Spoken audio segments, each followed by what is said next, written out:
How do you feel when you wear new clothes? Most of us will probably feel clean, fresh, and ready to face the day, right? After the fall to sin, Adam and Eve made some loincloths for themselves using fig leaves. However, God then provided them with new garments made from animal skins.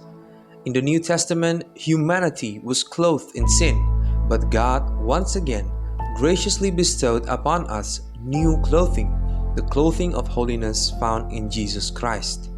If we pay attention closely, God is the one who always reaches out.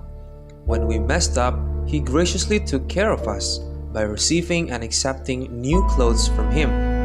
This is the teaching of Apostle Paul in Ephesians 4, that a renewed person should put off their old self and put on the new self. But what does it mean to put on the new self? Well, different from wearing new clothes, putting on the new self from God means having a full transformation. It means pursuing unity in the body of Christ and living a fruitful life in Christ. We must remember that the salvation in Christ was given not just to make us feel better, but rather to be truly better.